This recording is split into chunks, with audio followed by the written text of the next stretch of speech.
our children come to us and they say, I don't want to do that. I'm bored tonight. I'm bored with it. I don't want to do it. And the reality is they're just like every other human being.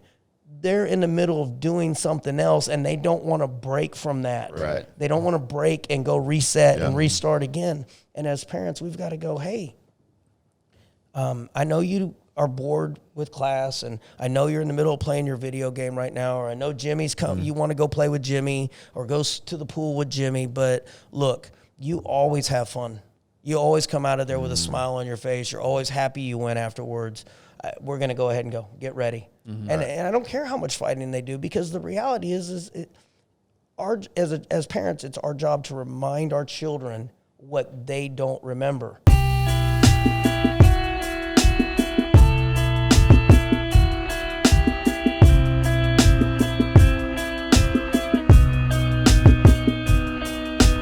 I'm just feeling good, man. It's been a really busy couple months, and he goes, man, what, trying to get down like the 220s. I'm like, yeah, man, 225 is my weight. He goes, good. You need to get there. I'm gonna bust your ass when you get to 225. I got you. Now I know you recycle jokes. He tells me that exact joke I was trying to say. I was trying to say it off air, but I tell them both. Look, I'm not gonna mess with you 230 and over. Too much, right? And I'm full of shit because I'm not messing with them at 225 either. Right. But I said, look, they get down in that area, I might try them. Coach Josh is going to teach you that you don't have to be 230 to take a fit. It's the truth. I'm scared either way it goes. That ain't Speaking of, we should probably introduce our guest today. Yes, I think so. And I think I'm going to introduce him because he has made a huge impact in my son's life. We have Coach Josh with us today. He's known as Coach Josh around our house, Josh Ruff. Thank you. And his lovely wife, Laura, as well, who's off camera. They are the operators and managers of Rockstar Martial Arts in Prosper, which is where my son, my 4-year-old son, goes and does jiu-jitsu, and he absolutely loves it. It's the highlight of his week. He loves going to see Coach Josh. So, Coach Josh, glad you're here. Thank you for coming down. Thank you. I'm humbled to be here. Yeah, Thank you. Absolutely. So, you know what? Wait a minute. Before we get started here, Josh, we're pretty go. transparent, right? That's not much of a jump. He didn't really give you a lot of love there because, he said his son, you've been inspirational to his son. we're waiting on the love. The love's coming. Yeah. So you're inspiration to his son. He's not inspirational to his son. But he's giving at all. So he needs somebody. Thank you, Josh, for being in Coop's life. I needed a real man to teach my son how to be a leader. Role model in his life. Oh, man. Really carry love. You still show up every day? Yeah, you're gonna get comfortable with thick skin around here for sure. So good. So, but what we like to do, Josh, and we talked to you. Sorry, Coach Josh. I want to be respectful. You can call me Josh. I'm not caught on the title. Yeah, I got you. So what we like to do is we always like to start with the journey and understand. You're great at what you do today, but how did you get here? And you've got an unbelievable story that we want to touch on today. So take us back, Lawrence, Kansas, where you're from. I assume that's where you were born. Maybe not. That's where I was born. Okay. Yep. So take us back there. What was family life like? What was life like growing up in Lawrence, Kansas? So Lawrence, Kansas, small community, home of the KU Jayhawks. Mm-hmm. So it is a college town. Things changed with the college year for sure. But I grew up with a single mom. She, as you hear me talk about my mom, I loved my mom. I respect her, and I know she did the absolute best that she could for what she had going on in life. But I also evaluate my life as honestly as I can, and I try to not be disrespectful towards how my mom raised me. But there were a lot of things that, she did that could have made my life better. She was an alcoholic, and, she used to want to drink, but she didn't want to drink in front of me. So she would have me go outside and play around the neighborhood and hang out in the neighborhood. And, looking back on that, I'm very thankful that she did that because I didn't have that influence of always seeing her, drinking and slamming shots down. And now, don't get me wrong, I'd come home and she'd be inebriated and she'd be, there were times that she would lock me out of the house and she would be passed out. And I'd literally sit out and bang on the door for a couple hours in the dark just trying to get back in the house so I could go back to bed. And this is, I'm talking, 5-6 years old when this was going on. So, it was a different life for sure back then. No siblings? No siblings, Okay. only child. That definitely didn't help my situation either, because, where she did try to make up for where she was, not doing her part was, trying to spoil me in some sense with, trying to buy me things. And even then, she didn't have a lot of money, but she would still provide a toy here and there. And she was trying to buy my love is what she was trying to do. I mean, that was the best she could do. And so, very different situation, and as I was kind of talking to you guys beforehand, this was a time when you would go outside and play. Yep. I mean, that's just what you did. It's a crazy concept. Yeah. Right? I'm Wait, still what? You do it? Go outside and do what? Right, yeah. See, I'm still stuck in time. I'm still like, kids don't go outside. Because, I even still sent my son out. My first son would go outside and, he would play. My stepson, he's more like this generation now, but my son that I had from my first marriage, we'd send him outside. He got that experience as well and stuff. So, anyways, I'd be outside and I'd hang around in the neighborhood, and I was always doing stuff, and I had a mouth. My mom always told me, you got to stand up for yourself. She always taught me to be a fighter. That was one thing about my mom, and I think it's crazy to look back, but the fighting attitude that I have came from my mom, and she wasn't a fighter, not like I am, but she instilled in me to fight for myself and to fight for what I believed in and to stand up for myself. And it's funny. One of the things I remember growing up was, and this is like where I remember a switch going off in my head. And my mom would say, I used to say things to the older kids, and they'd chase me home, and I'd run as fast as I could, and I'd go back outside later after everything was forgotten. We'd be playing, and I'd run my mouth to the older kids, and they'd start chasing me, and I'd take off running, and I'd get to the house. And, sometimes I wouldn't make it to the house, and I'd get beat up, and, I had to pay for that one. And one day my mom said, she says, Josh, you got to quit running. If you're gonna start fights, you need to stick around and fight, because one of these days somebody's gonna call you a mama's boy, and you're not gonna like that. I'm like, whatever. So one day some kid calls me a mama's boy, and she's right. I didn't like it. I didn't like it at all. I didn't like it, and I remember it was this kid. He was, at the time he was twice the size as me. He was the biggest kid in the class. And I remember thinking, I'm going to do this.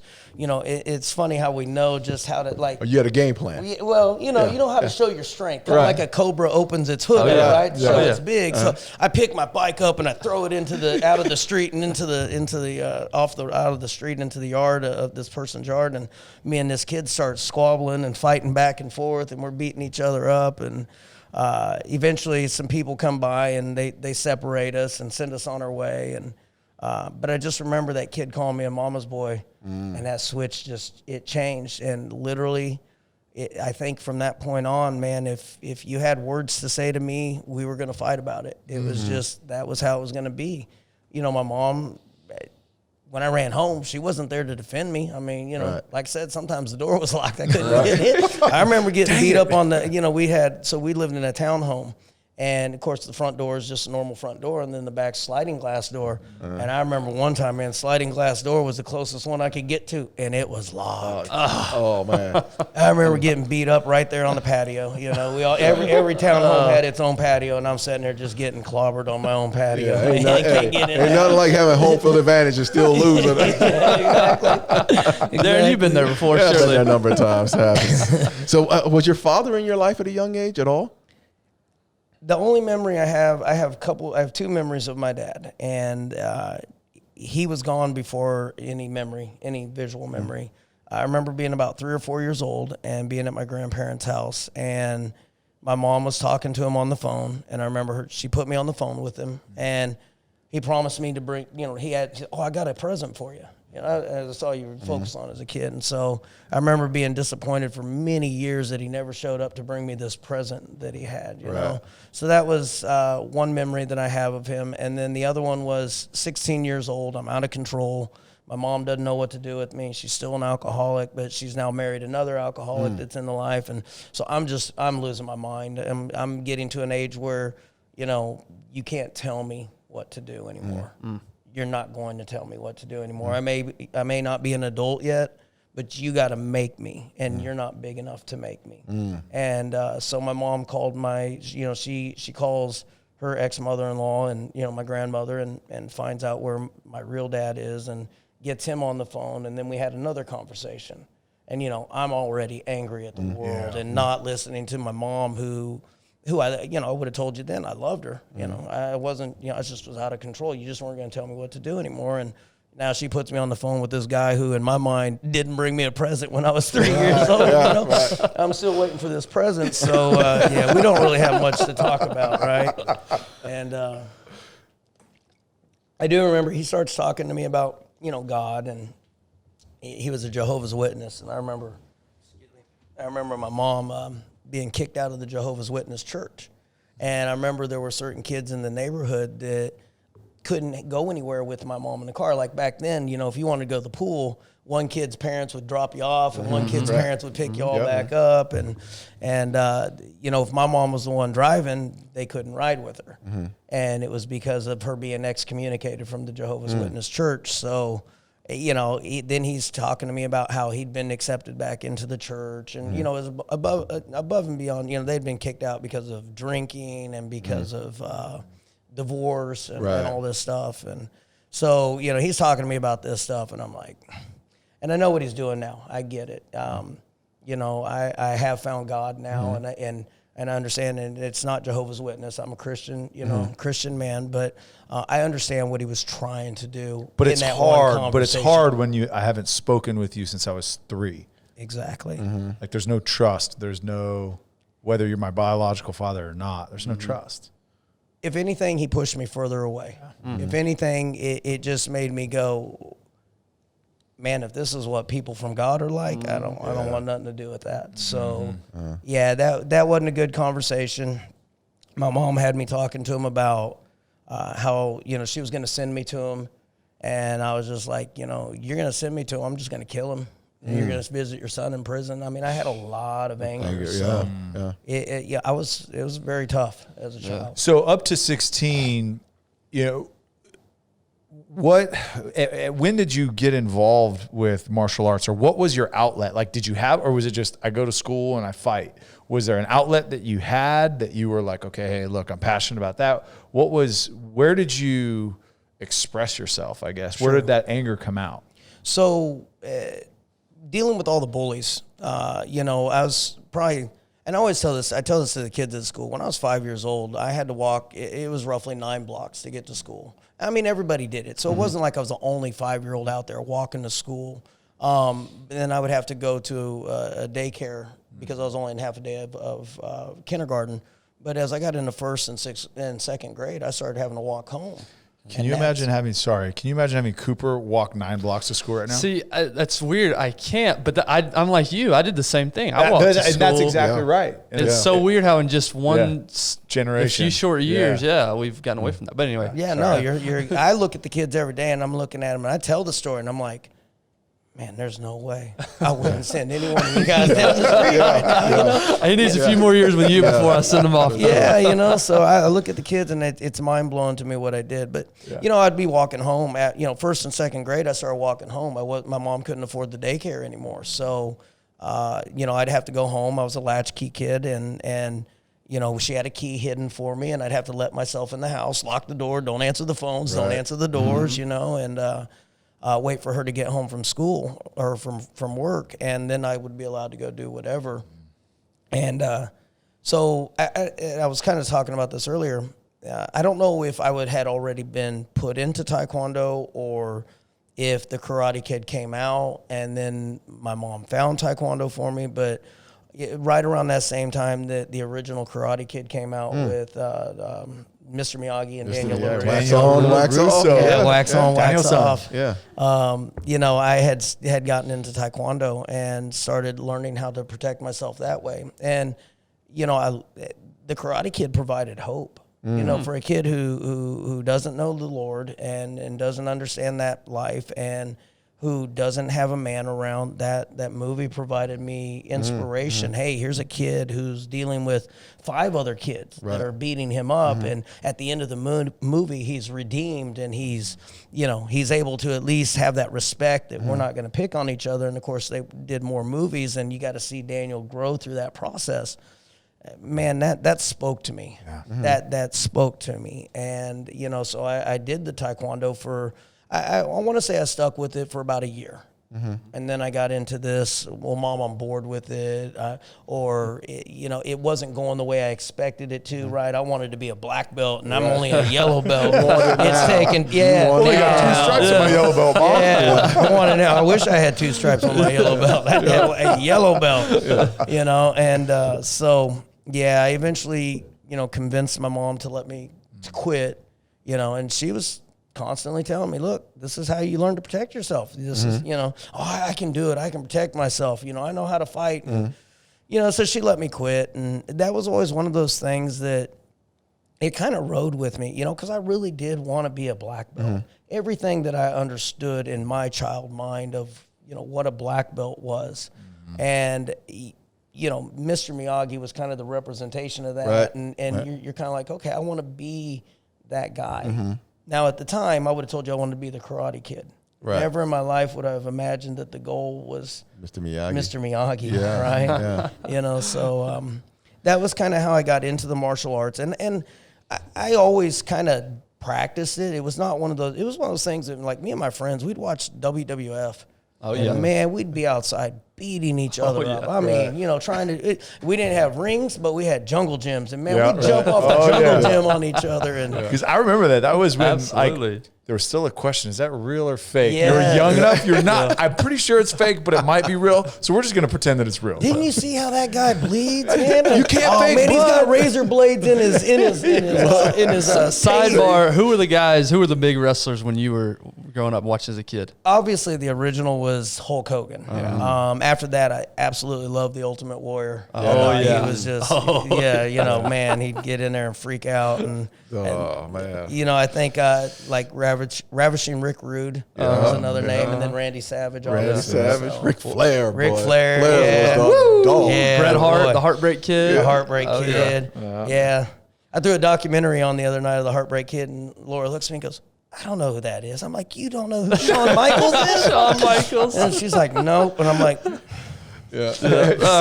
something else. Dude, Triple H. I'm telling you, 6th and 7th grade, we were at the video store back when they had video stores every single weekend, and we were renting wrestling DVDs, or I guess they were the WrestleMania. WrestleMania, old VHSs. That's what we did, man. Yeah, that's funny. Anyway, back to you. Not about. Well, me. I mean, my son's name's Austin, and when my son was born, I was 22. And that was the time of Stone Cold Steve Austin. Steve Austin, yeah. So he actually just did a documentary, and it's pretty cool if you watch the documentary they did about his life. It's just interesting to see how he changed wrestling. But my son, my ex-wife and I were, hey, if it's a girl, you get to name her. If it's a boy, I get to name him. And I was doing the typical guy thing. We're just cruising along. And it's like 36 hours before my son's supposed to be born. And, I'm watching wrestling. I'm like, hey, Austin, that's a good name, right? And so there's the name. The name stuck. So that was how his name came about. But so you're in the backyard with your buddies, and you would, you quit Taekwondo, you're wrestling, and about what age? So you're like junior high-ish at this point? I mean, how old do you think you are? So, I'm stayed in the Taekwondo for, probably 3rd to 4th grade. Okay. And then, by that time, 5th grade. 5th grade is the time when my mom remarries. And, the guy's, he's, again, I love him. He did so right by my mom when she had Alzheimer's. And he is, my dad. He's my stepdad. But at the time, I wouldn't have told you. I hated him, right. And he was just so he comes into my life and marries my mom, and then he moves us out into the country.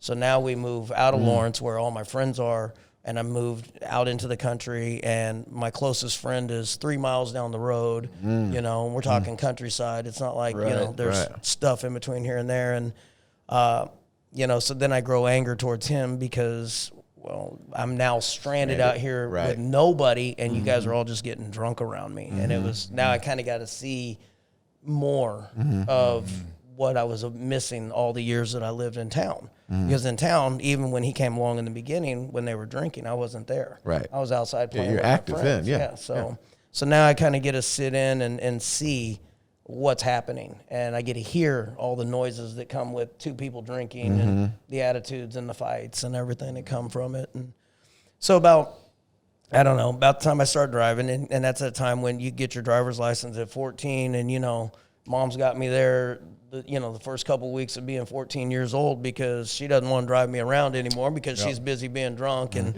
anytime she's got to come get me, she's been drinking when I wasn't there. So I spent a lot of time in a car with a drunk driver a lot. And, didn't realize that as a kid so much. I get it now. But so about the time I start driving, I have a buddy who's dating this girl, and her dad is a 3rd-degree black belt. And him and his buddies get together over at the Indian Nation College over there in Lawrence, and they have a class that they're just teaching. And he invites, I get what he's doing too. He's inviting his daughter's boyfriend to the kickboxing class. Legally punch. Yes, exactly. And so we go and we start doing that, and we get in there, and these guys, it's amazing how. I didn't meet God till 5 years ago. I didn't accept him, but I look back now and I see how God put people in my life all the way along, and he brought me along. And these guys obviously saw the lifestyle that even if I wasn't talking about it, I mean, you look at a kid and you're like, okay, something's going on there, whether you know what's happening or not. And they poured into me. They poured a lot into me, and they inspired me that, I had something with martial arts. I remember I kicked the guy, and whether he was serious or not, he was like, man, I think you ruptured my kidney. And he was hurt, and he couldn't believe that a young guy had kicked him that hard. And, but it inspired me. Again, I'm a kid that wanted to be destructive. I was angry. You just told me I hurt you and you think your kidney's bleeding. I got something here, right? Yeah. So I was inspired by that. And I stuck with that for a couple of years, and then they ended up kind of just breaking up their whole deal. And it was nothing it was never a class thing. It was just something they were all agreed to do, and getting together and teaching, and they all just kind of had life get in the way, and it separated. So got out of that. And then my cousins, so my aunt's husband, his brother was a 4th-degree black belt in Taekwondo. And so about 18, I started training with him. And I trained with him for a couple of years. And then about 22, that's when my son comes along. And then anybody that's ever had a child knows that life just kind of goes haywire. And so I walked away from, martial arts. And no longer was, I wasn't being active at all. And there was a small stint there where my childhood where I was doing some things that I didn't need to be doing. I went down the wrong path completely. Was alcohol involved in those years? Alcohol was involved. Drugs were involved. I mean, I did plenty of things that I didn't need to be doing between 18 and 22. My son was the wake-up call. And even then, I wish I could say that it was the day he was born, but it really wasn't. It was about 6 months in. And I had a friend down here in Texas that was like, look, you need to wake up. You need to get away from your life. She's like, look, I got a place for you. You bring you, your son, your wife, you come down here, you get away from everything you know, and you start your life over. And we ended up having like $100. And we put $100 together, and we got gas money to get down here, and we ended up in Texas. And that was only temporary. I mean, this was 22 years ago. This was only temporary, but that's how we ended up in the state of Texas. Wow. So what was going to be your living? Like, how were you going to make a living moving down here to Texas? What were you going to do? I had no idea. I had never really worked a real job in that point. I grew up around gangs, and by the time I eventually got out of the country and started doing my own thing again, I got wrapped up with the wrong people and started hanging with gangs and started hustling and doing things that I didn't need to be doing. And I had never really had a real job. And so I came down here, and, it was crazy to me. I never was a thief, but I knew a lot of thieves. That's how they made their living. And I came down here, and the very first job I get is a security guard. And I thought, man. You knew how they worked. You flipped. He's a narc. I knew how it worked. Well, but wrong. Definitely the wrong attitude behind that. It was kind of like, if it's gonna hurt somebody, I'll stop you. But if it wasn't really a big deal, I wasn't that security guard. Whatever, man, do your thing, whatever. So, so I ended up down here, and I got away from martial arts. The way I ended up back in it was my son, 5 years old, comes to me and says, "Dad, I want to be a Ninja Turtle." Mm-hmm. And I all of a sudden remember, okay, I really wanted a black belt. And I'm like, hey, what else are we doing here in adulthood? Right. I hadn't figured out anything to do with my life. 22 years old, got a 6-month-old son here. I'm sorry, when he turned 5. I'm sorry. So I was 27 years old, but raising a son and no real direction in my life. Mm-hmm. At that point, I had sold cars. My first job was security guard. I eventually found a job selling cars, and then eventually got into the sales world and kind of started doing that. But even then, that was pretty empty. Mm-hmm. And, 5 years old, my son says, "Hey, Dad, I want to be a Ninja Turtle." And I sat down with him, and I really thought about, what he said to me. And I remember how I wanted a black belt so badly. Mm. I didn't understand what that meant as a kid, but I knew it meant you could defend yourself, right? And that meant everything to me because of all the fights that I had to get into. So I sat down with my son for about 2 hours at 5 years old, and we have a conversation. And I keep telling him, "Look, son, if we start martial arts, you don't get to quit till you get your black belt.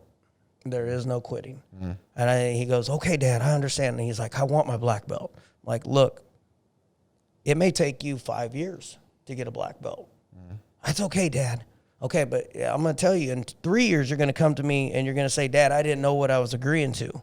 And I'm going to tell you, I'm going to remind you of this conversation. I don't care that you don't understand what you're agreeing to. If you agree to this, this is how it goes." Right. And we had that conversation, and he kept agreeing, he kept agreeing, he kept agreeing, he kept agreeing. So I got online, and I found a place. At the time, I was living in Plano, and I found a place in Frisco that was teaching Jiu Jitsu and Muay Thai. And so I thought, well, I'll go check it out. We went in, and something about the place just kind of, it was home. Mm. So we started training, and so began the journey that I've been on now for the last 17 years. So we started training. So you're having this conversation. What's your son's name? Austin. You're talking to yourself. Yes. You were talking to yourself. Your mom didn't hold you to it. But when you were having that conversation with Austin, you wanted him to go and you weren't going to allow him to quit, you were actually finding your way as well. Absolutely. Yeah. Absolutely. Now, I don't know that I would have seen it that way even then, but I knew what needed to be said to him. Yep. Because it wasn't explained to me. Mm. And my mom didn't understand. She just was trying to find something for me to protect myself. Mm-hmm. It meant nothing about a black belt, you know. But one of the things that as I got older, I regretted, and I even found, again, just because we get angry doesn't mean we're right. Mm-hmm. But that doesn't stop the fact that we get angry.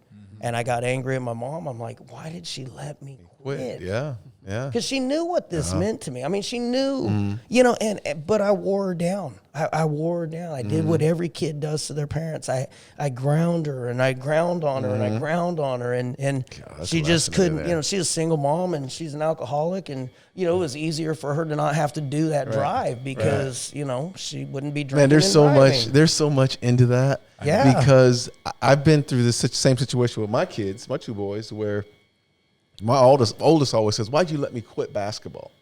You should have let me play." My 19-year-old says, "Why'd you let me quit playing quarterback in high school? I should have, you should have done this, and there's so much truth in that. So as we look at being parents, as just parents, hold your kids to it. Yeah. Be there for your kids to say, "Look, I'm not going to let you quit. There is no quit. You signed up. This is the game plan," and have that game plan and march on. I think there's a lot to that conversation. I think we'll get into it here in a little bit as we continue with your journey and now coaching and the lessons. But I agree. But I think the question is, hopefully we'll answer later, is how do you teach your kid to do that himself, to have that self-confidence to see it. And I get it. As a kid, you haven't worked hard enough to see the results on the other side. Like you haven't done it long enough. So like when it gets hard, just naturally you just stop. Yeah. Right? You know why people quit though? I'm telling you why the parents don't hold them, because the parents get tired as well. The parents get tired. The kid says, well, I don't want to do this. And then the parent says, you know what? You're right. I don't want to drive you to practice. Actually, you know what? Wednesday nights would be nice to stay home. It would be nice to stay home and have a glass of wine instead of having to be there. So it's... Tiff and I have never done that. No. Nope. I haven't either. I have not done that at all. Hey, Luca, you sure you don't want to play baseball? All right, cool. I'm going through that now. Well, you know what's amazing, and this is, and we deal with this a lot with parents, because they'll come to us and they'll say, well, we really want our kid to stay in it, but he just doesn't want to, and we're not going to force him. And the truth is, because I have lived long enough, my son will be 23 in June, and he's already come back to me and said, you know, Dad, you this, you know, and you've got to listen to that. And as a parent, you just got to go, you're right, I did do that. And there's nothing you can do to take back the mistakes you made with your children. The time's gone. You know, but the thing is some of the stuff that he said to me, I remember looking at it, just thinking to myself, yeah, you know, and I remember that was more convenient to me for it to be that way. So I went ahead and kind of geared you that direction. I directed you that way through my speech, through my words, because, you know, I mean, when we're talking to somebody, I don't quite know how my wife says it, but basically we're trying to manipulate somebody into the way we think or to see things. When we open our mouth, we're trying to manipulate. And that doesn't have to be a negative, but that's literally what we're doing. We start trying to communicate. If I want you to take the trash out, I've got to manipulate you into doing it, right? So, with my son, you know, I've had to deal with him, you know, coming back and saying, why'd you do this? And I remember going, man, I remember directing you. And I know parents do that now. And it's so hard because you have a parent saying, hey, I want my kid to do this. But you know, you can tell in the way they've been dealing with the situation, they're probably doing what I've done to my son in the past when I didn't. Are you sure you don't want to go to baseball? Good. You know? Cool, we're good. I'm off the hook, right? So we can do that to our children. We can direct our children through our enthusiasm, through our beliefs. And at the end of the day, we're the boss. That's right. We are. My kid hasn't, you know, my 14-year-old hasn't lived long enough to be able to tell me how he can and can't live his life. He doesn't have enough examples in life. He doesn't have enough experience in life to be able to tell me what's good for him and what's not. When he's 18 years old, I'm still going to try to tell him what's good for him. But at that point, the law says he does not have to listen to me. That's right. That's right. But he does up until that point. Yeah, that's right. And my 14-year-old, man, he's a wonderful kid. I mean, we've been so blessed with our children and the way that they behaved. But we came through it, and I came through that time period where in the 90s specifically having kids is we began to barter and allowed our kids to barter with us. Right. And that's the shame. And what we're sort of seeing now is that because they didn't, I think escalated. Right. Yeah. Because we didn't hold their feet to the fire because we weren't disciplined enough. Right. Then they didn't get it done. They didn't get those same experiences of going through sometimes you got to go through some hard shit to develop who you are. Absolutely. And we didn't allow them to do that because we were too damn lazy. And here it is. Here's the product that's out there right now. Yeah. Helicopter parenting, lawnmower parenting. Yep. You know, the helicopter parent wants to be over the top and just supervise, make sure everything goes the way it's supposed to. But I think the helicopter parent, you know, the reason they're the helicopter is because when they need to, they want to be able to come in and mow down. That's right. Everything else that they need to, right? And man, nobody was there to mow down anything for me. Nobody was over the top watching me. I mean, I got kicked out of plenty of friends' houses. You know, hey, it wasn't really kicked out, but you know, I'd spend the night, and then it was, hey, I don't want that kid coming back because nobody was teaching me how to behave. Right. You know, and my wife still deals with some of the fact that I had no guidance, and she still deals with the fact that I was an only child. I mean, you put those two together, man, and I'm like a perfect storm of a nightmare of a man sometimes. And, you know, I'm blessed that my wife would stay with me long enough and allow me to grow and start to realize that, hey, I am this guy, and, you know, I need to change some of my ways for sure. Right. So, but, I went through a lot of stuff as a kid growing up and just – So let's go back then. So you're now your son. You got your son involved. Right. You're he's He's 5 at the time. He's 5 at the time. How old are you at this time? I'm 27. You're 27. Okay, so now you guys are back in the class, right? You're doing the class together. And doing jiu-jitsu now at this point? We're doing jiu-jitsu now. Yeah. It's a separated class. It's not like he's in my class, but yes, we're both training. Yes. Okay. So just really quickly before you go on that, describe the difference for those that don't know. I'm assuming most everybody does, but the difference between Taekwondo, jiu-jitsu, Muay Thai, karate, like just describe the different sectors of these martial arts. Sure.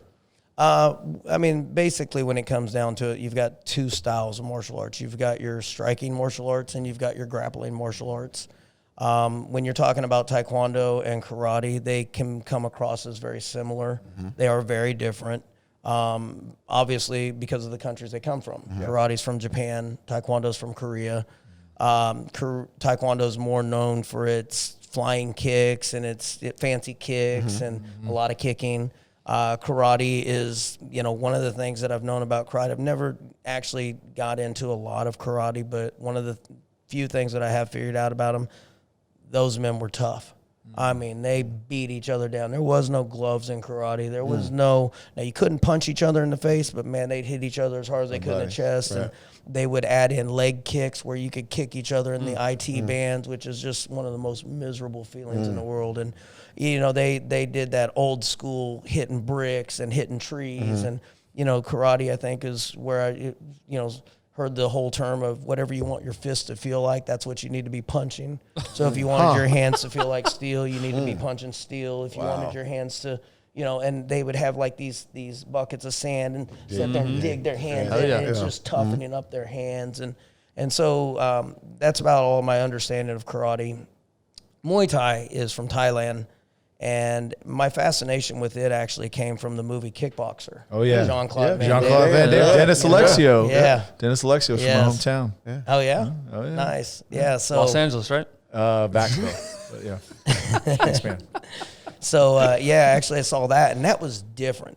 Muay Thai was different. You watch that movie, and you see Tong Po in there, and he's kicking this pole with his shins and he's just kicking it. Yeah. And then, each fight he comes out and he does and that was cool how they did it. They did a real great demonstration of what Muay Thai was in each round of that. At the end fight, he comes out, he does elbows and he does knees and he calls out what he's going to do. And, Muay Thai is called the art of 8 limbs because they use fists, they use elbows, they use knees, and they use shins. Karate will kick with their feet. Muay Thai, they kick with their shins. So it's just a lot more powerful. It's more that feeling of getting hit by a stick or a baseball bat versus a foot that can kind of flap around back there. So that's the Muay Thai. And then as far as Brazilian Jiu-Jitsu, it's a grappling art, meaning like you learned the self-defense art of Brazilian Jiu-Jitsu, and there's punching. We're going to punch at you. We're going to kick you in the knee to kind of stomp your knee in to stop you from coming at us. But the grappling is really what the Brazilian Jiu-Jitsu is known for. And it's, everything that happens from the moment 2 people grab each other and no longer are swinging at each other.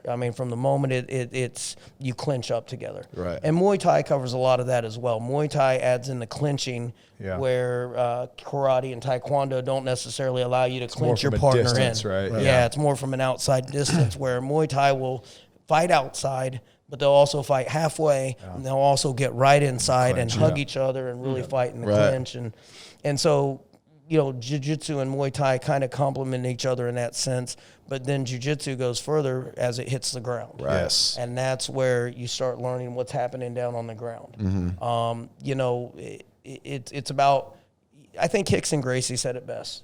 Jiu-Jitsu is surfing. And, you don't go out and tell the ocean what to do. You just take a board out there and you ride the ocean. Yes. And when it hits the beach, you're done. Right. And that's kind of what Jiu-Jitsu is you're not going to make somebody do something. Your job is to ride that aggression. Your job is to stay ahead of it, to know what's going to happen from it. That makes sense. So that you can deal with it accordingly. Right? It's not that you're seeing the future. It's just that once you start understanding what's happening, you can kind of get ahead of what they're about to do. Right. And so now all of a sudden you're ultimately controlling somebody. Yeah. The beauty of it is truly out of all the martial arts, and this is back, Karate Kid gave me hope, but I also lost that hope because I realized I couldn't punch and kick people bigger than me and get them to stop unless I could knock them out. Yeah. I couldn't knock these guys out. I mean, I didn't have the power, and they're too tough for that. So that was where my hope kind of fizzled in the martial arts. Yeah. And when you saw Hoist Gracie in the UFC #1, nobody knows what happened. Right. Everybody's even Ken Shamrock tapped, and the ref sitting there trying to figure out what's happening, and Gracie's like, "You tap, tell him, you tap," because he's about to throw the choke back on her if Ken Shamrock says no, I didn't. And it was cool. That was the point where you're like, okay, we're not watching wrestling, because Ken Shamrock looked at him, he said, "I tapped." And that's what I love about jiu-jitsu. I love that Hoist Gracie comes out full gi, and you got Shamrock jacked, these short shorts, like he's the champ and he's the guy.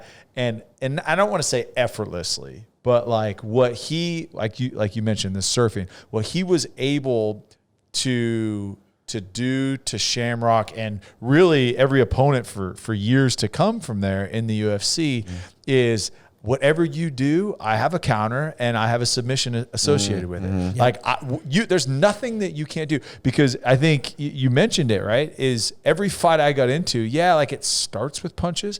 Every single fight ends up grappling. Every single one. Yeah. Yep. And so that was, obviously, and from a history perspective, and you can give a better picture of it, is that was really when jiu-jitsu became mainstream in the United States, when it came from Brazil, correct? That was their advertisement. Yeah. The Gracies, it had been popular down in Brazil. Obviously started early 1900s with Helio and Carlos. I say Helio's the grandfather, right? And and so with them, what they were trying to do is show the world that they had the most deadliest or the best effective self-defense system out there. And so they literally put out what was called the Gracie Challenge, and they put $100,000 down, and they said, we'll take on any fighter, any style, no holds barred. We're not, because people would always pull I got this move and I can't even practice it. It's too deadly. They're like, use it. They were like, come in and use it. The Denmark and the death touch and the so DDT. Exactly. And so the Gracies were like, we'll put up $100,000. And as far as I know, I think that $100,000 was at one point for a long time. I want to say into the 2000s. That $100,000 challenge was there for many years. Really? If you want to come in and challenge us, we'll put you down. And they did. Everybody came in, and that's the thing is fights always go to the ground, because you hit somebody and he hits you back, and you think real quick, do I want to deal with that again? Yeah. And if you don't, and you're not willing to run away, then the only safe place is to get in there and get a hold of him, right? And then two people holding each other and squabbling with each other. Well, gravity is against them. Yeah. They're always, we are, for the creatures on earth, humans have some of the worst balance out there, period. And so you get two people trying to wrestle with each other, and they're more focused on the guy in front of them and not keeping their feet under them, you're going to hit the ground. Yeah. The guy that knows what's happening down there, that's the one that's going to be okay. Yeah. That guy that doesn't know what's happening down there, they're in a world of hurt. If you got two guys that don't know what's going on, no big deal. You're just going to beat each other up. Right. Two hogs on ice. When I came into jiu-jitsu, I was a tough guy and had come out of the streets and really thought, I could handle myself. There's certain things another man can't do to me. My first jiu-jitsu class, my coach was a purple belt, and man, it became very apparent real quick. There are men out there that they can do whatever they want to you, and you're not going to stop them. I don't care what you think you got. And, and now my coach was bigger than me. Yeah. The real lesson came when the 16-year-old did it to me. When the 16-year-old did it to me. Matter of fact, as I first got into martial arts, my first injury came. This kid's 16 years old. He was a blue belt in jiu-jitsu. You can't get your blue belt in jiu-jitsu until you're 16. He was a blue belt, and we were sparring, but it was actual striking sparring. and he slipped a punch of mine and he hits me right in the ribs and just busted my rib, man. And his first injury came from a 16-year-old man. Wow. You're like, okay. Tell her your mama. I'm gonna tell you. Exactly. Oh, yes. All right, so you get into it. You're training with your son. At what point did you realize, wow, like this is something I really, really want to pursue? Because you said work was whatever. I didn't really find passion in sales, and I was just kind of whatever. But when did you say, okay, hey, this jiu-jitsu route is something that I really want to invest in? So as I got into the jiu-jitsu, my ex-wife and I, as far as I knew, everything was okay. You know, we had been training, and I was working in timeshare at the time and had been going through some issues with the company, and they were doing some changes, and I was in disagreement with the changes, and I was the top salesperson in the company, and I felt like I had a voice to say something, and you don't, but whatever. I still said something, you know, that's who I am. And I kind of made my stand, and they had changed the schedule up, and that was the time that, you know, I had found jiu-jitsu, and my son and I had started doing this, and, you know, they come back to me and they tell me that they're going to go back to this old schedule that I had told them, you know, which I had thought we'd always should have stayed on, right, and that this new schedule wasn't going to work. But I set all these new priorities in this new scheduling, and now they're like, well, you're going to have to forget that. You're going to have to be at work. And, you know, so I'm going in, and my boss, he's let me, because I am the top salesperson in the office, so he's kind of let me just skip out on my Wednesday night work because I'm training jiu-jitsu. And, you know, salespeople are so mythical about their wheels and, you know, hey, you're taking my lead. That should have been my customer. Right. I would have got that sale. And yeah, I had no skill. I didn't say anything right to get those people to buy from me. So, but anyway, so my boss, you know, tells me, he says, hey, you know, a lot of the salespeople are complaining. You know, basically, I've talked to corporate, and they said, you either need to be here next Wednesday or you don't have a job. And I looked at him and I said, you know, this is something I started with my son. My dad wasn't there. To mess up everything with my son, it would just destroy my life. I said, to lose a job is no big deal. And he's like, well, I'm just letting you know. He's like, I don't want to lose you. But if you don't show up Wednesday, you don't have a job. And you know, I go home and I tell my then wife at the time, and you know, she's not really trying to tell me how to do things. We're 22, 23 years, or I'm sorry, we're 26, 27 years old. So we still don't have that. We're not in a good relationship of communicating and trying to tell each other what expectations are. We're just kids, you know, and raising a kid. Right. And so she wasn't really forceful about it. And I basically went and took my son to jiu-jitsu on Wednesday night. And on Thursday, I got the phone call, hey, you don't have a job. And I was like, all right, cool.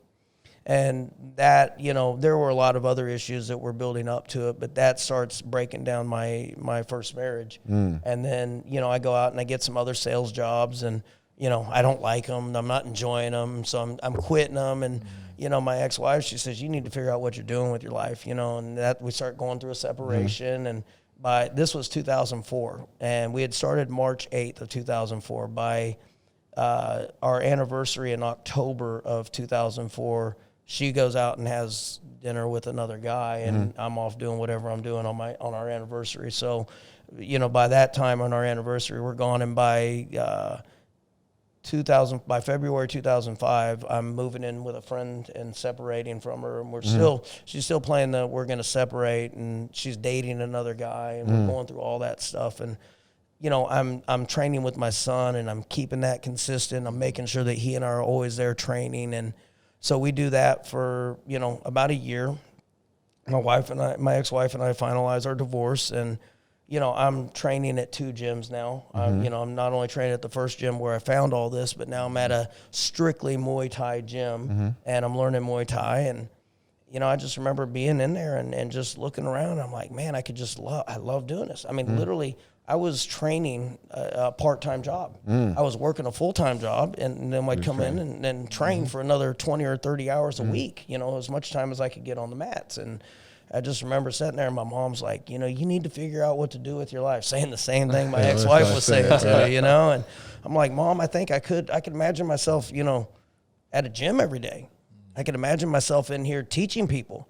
you know, and I was like, I want to do this. I didn't know how it was going to happen. I've always had that entrepreneurial spirit. So it'll happen somehow. We'll figure it out. Whether we've got to, you know, start with a cardboard box and call it a state, you know, whatever, we'll figure it out. And so I would pursue, you know, I'd go in there and I would train constantly.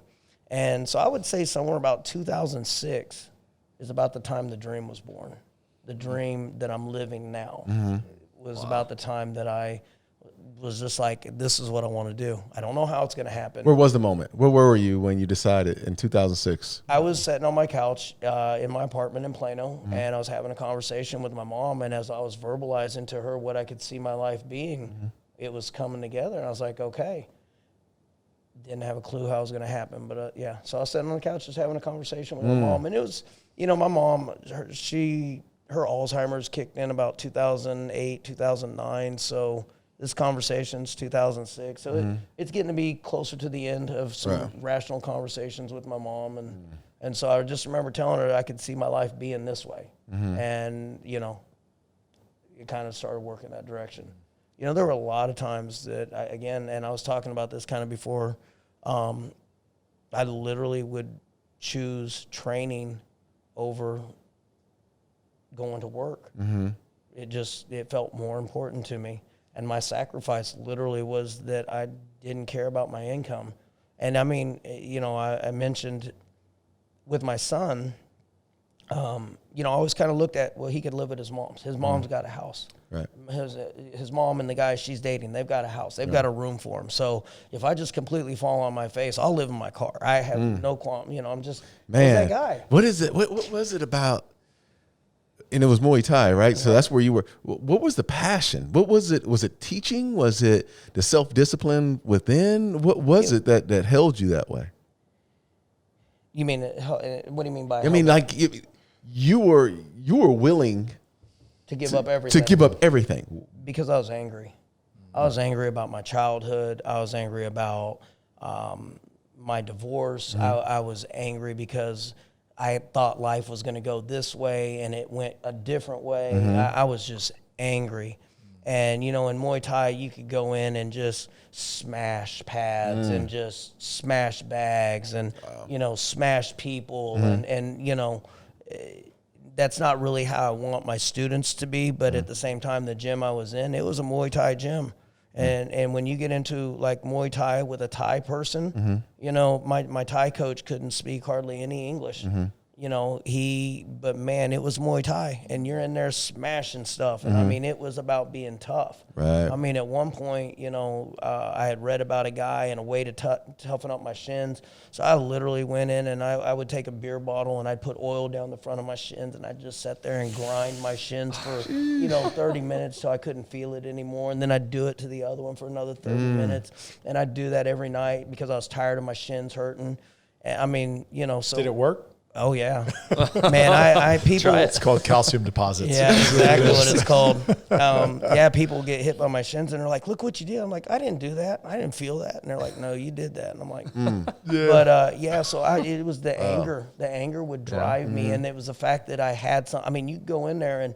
You know, it didn't matter. I'm a pretty small guy. I mean, compared to these Texans around here, man, I'm small. And so there were a lot of big guys in there. There was nobody in there that I couldn't go in there. I mean, I wasn't finding the littlest guy. That wasn't who I was. Right. I think I was partially looking for some punishment too. You know, I was willing to, you know, I didn't care if you hit me. As long as I got to hit you back, I didn't care. Right. You can hit me, I get to hit you back. That's okay. So when you like realized that this is what I want to do with my life, was it competing? Was it coaching? What was the draw to you? The dream was coaching. The dream was coaching. I did compete because I wanted to, again, find out, test myself, find out where I was, how I stood up. But the real draw, the real moment was when I told my mom I wanted to run a gym. That was the real moment. And that was, you know, I think I even mentioned to you earlier, I didn't realize when I was watching The Karate Kid as a kid that the dream was Mr. Miyagi. Yeah. I really thought because the dream was to fight in tournaments. Right? I mean, that was the coolest thing. He fights in a tournament, beats the bullies up in front of everybody, gets the girl at the end. I mean, what's more cool than that, right?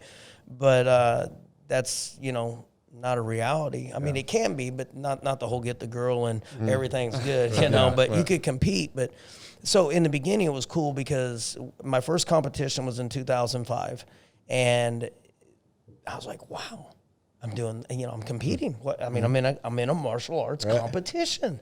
You know, that was pretty cool. And then I did some more and I was like, okay, this is cool. I am doing that, but I'm also a dad. You know, I was 27 when I started, but I turned 28 shortly after I started.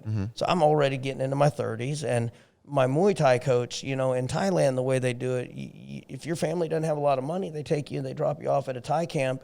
They take care of you there. They school you a little bit, and you train Muay Thai. So he'd been training Muay Thai since he was 3 years old. Wow. He can't even read Thai. Right. You know, he can speak Thai, but he can't read it, huh? He can't read it. You know, yeah. he just no schooling, you know. And he was, you know, 6-time world Muay Thai champion over in Thailand in Lumpini Stadium. So, I mean, he was the big champion. And, you know, so for him, he didn't have any education, so he just did Muay Thai. And I kind of lost my track where I was going with this. Competing, so you. Oh yeah, competing. Love, So he in Thailand they start competing at 8 years old, 8 years old. Wow. And then by the time they're 21, 22 years old, they're done competing. Yeah. They've done beat each other to death. And I mean, they beat each other. But I think they're actually pretty smart in it because the type of beatings they take, no grown man. Not sustainable. Yeah, not sustainable. So, but a kid can sustain, you know, and I try to tell our children, your body's powerful. Yeah. Your body can come back and it can adapt to a lot. But in Thailand, about 21, 22, your fight career is pretty much over. You know, I'm not saying there aren't older fighters, and I'm not saying they're not pushing the limits now, but you know, his perspective was, you know, you're 28 years old, you're 30 years old, you're too old to compete. Yeah. So he didn't really push me in that direction. He wouldn't really. He just, when I brought it up, you're too old. You know? and he had no qualms. I mean, this man, I've heard him say some things. You're just like. And literally, I'm not the only one who was saying, you can't say that to people. You know, who cares? You know, they show up for a week, they quit. You're just like, you're a coach. You're supposed to convince them to come back. You know? But he didn't care. You know, he was a fighter, man, and that was his mentality. So I didn't get pressed. There wasn't a lot of MMA back at the time when that was going on. I was around when it did it. I did a professional MMA fight. But I only did one, and then there just was never really drawn. Again, my coaches weren't, you know, pushing me that direction. So, but I was doing, competitive jiu-jitsu. I would do those tournaments and stuff. So it was cool. I was living that dream of doing the Karate Kid thing, but the real epiphany was becoming the Miyagi. Yeah. And, you know, as I got older, I think I really liked the fact, I liked the way Miyagi taught. You know, I like what he showed. And I'll tell you the wisdom that I've learned in my martial arts career that I didn't understand as a kid. Martial artist is just a fancy way of saying janitor. It really is. I spend more time cleaning more gyms.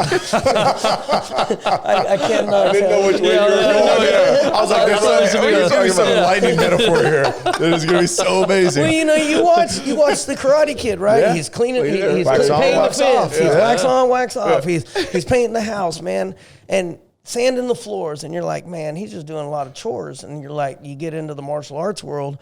You know, and I've been cleaning gyms since, you know, when I got into it, I mean, the way my perspective was, you respect your teacher. Man, don't let your teacher pick up a broom. Yeah, right. Hey, man, your teacher has a broom in your hand, boy, everybody in class done did something wrong. We need to get a broom out of his hand, right? So I would start cleaning the gym because that was just my perspective of what martial arts was. That really isn't, it's not the same anymore in the martial arts gyms anymore. It's not like that anymore. It's kind of like, hey, I paid you. I'm here to learn. See you later, coach. Peace. Right. You know, and which we'll get into that more here in a little bit. Yeah.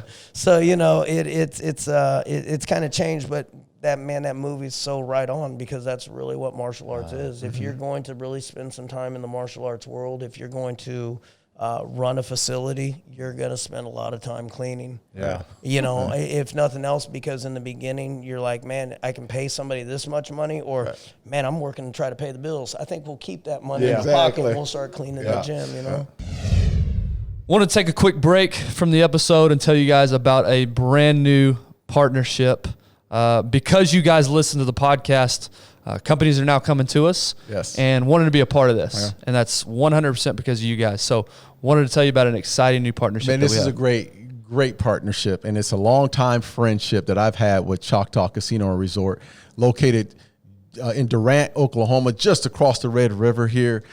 Easy drive, great people, great resort. The new renovations going on. Got a fantastic pool that's outside. So if you got kids, if you have kids, or if you just want to get away alone with your wife, your girlfriend, whatever, your partner, doesn't matter what it is, go over to Choctaw Casino and Resort. Have a great time. Again, we always talk about relationships on this podcast. We have a great relationship with Walter Allen, who's over there, and the people over there at Choctaw Casino have just been wonderful. Yeah. Hopefully you don't have a wife and a girlfriend at the same time. Yeah, a little bit of both, but have a good time anyway. But yeah, like Darren said, go check them out. Choctaw Casino and Resort. Now back to the episode. So you mentioned your goal was to be a black belt. What are you now? I'm a first-degree black belt in First-degree black jiu-jitsu. belt. And Tell us about that. How you What was so you wanted to do that since a kid.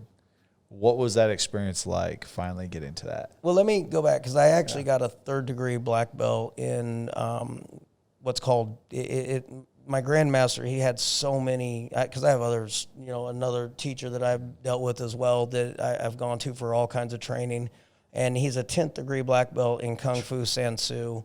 He's got a 6th-degree black belt in Filipino martial arts. I mean, he's got like numerous black belts. And so he'd been around in the world long enough. He created a system called accelerated fighting systems.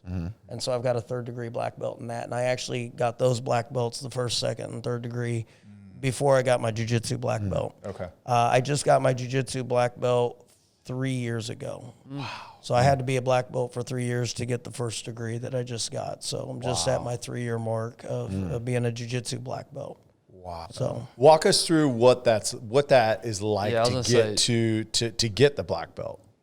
What's the requirements or?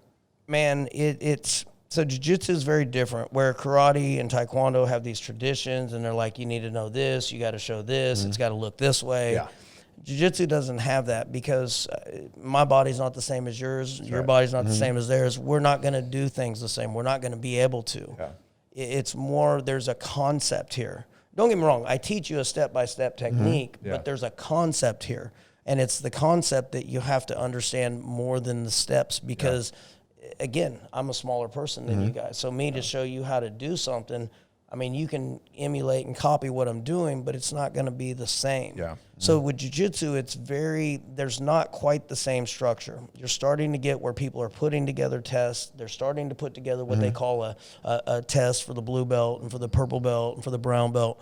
But as I was going through it was, I mean, literally, even the gym that I went to, as much as I liked it, and again, this was me looking for punishment, you went in and you got beat up.